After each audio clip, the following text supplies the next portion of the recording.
అంబేద్కర్ గారి 135వ జయంతి కార్యక్రమం ఘనంగా పార్టీ ఆఫీసులో నిర్వహించి, అలాగే ఏదైతే మేము రూట్ మ్యాప్ పెట్టుకుని అంబేద్కర్ గారి బొమ్మలకి నివాళులు అర్పిద్దాం అనుకున్నామో ఘనంగా నివాళులు అర్పించడం జరుగుతుంది.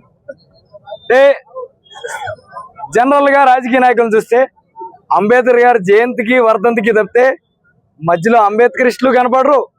అంబేద్కరిస్టులని ఆర్థికంగా కానీ లేదా రాజకీయంగా కానీ ఎదిగిద్దామని కూడా ఉండదు.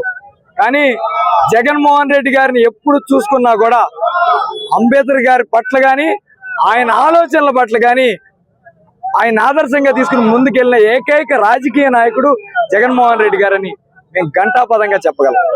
ఆయన తీసుకున్న ప్రతిదీ కానీ ఏది తీసుకున్నా కూడా జనాలని కుల మత భేదాలు లేకుండా సంక్షేమం ప్రతి ఒక్కరికి అందాలి, అందరూ కులమత భేదాలు లేకుండా చదువును అభ్యసించాలి, ముందరికి వెళ్ళాలని అంబేద్కర్ గారు ఎట్లా ఆలోచించారో అట్లా ఆలోచించిన వ్యక్తి జగన్మోహన్ రెడ్డి గారు.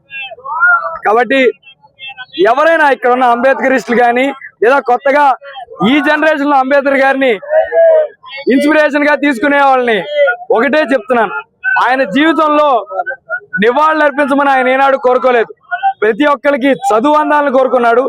చదువుతోనే మనకి సొసైటీలో గౌరవం స్థాయి పెరుగుద్దని ఆయన ప్రతి ఒక్కరికి తెలిపారు. కావున అంబేద్కరిస్టులు ఎవరైనా ఆర్థికంగా బాగుంటే, ఎవరైనా పేద పిల్లలు ఆర్థికంగా ఇబ్బందుల వలన చదువులో వెనకబడితే ఖచ్చితంగా మీ చేయి అందించి వాళ్ళ చదువుకు ఉపయోగపడమని చూస్తున్న అంబేద్కరిస్టులకి దూరం నుంచి ఆయన అంటే అభిమానం ఉన్నా కూడా మాలాగా ర్యాలీలు ఇవన్నీ చేయలేకపోయినా అంబేద్కర్ గారు అంటే అమితమైన అభిమానం ఉన్న వాళ్ళందరికీ తెలియజేస్తూ సెలవు తీసుకున్నాం.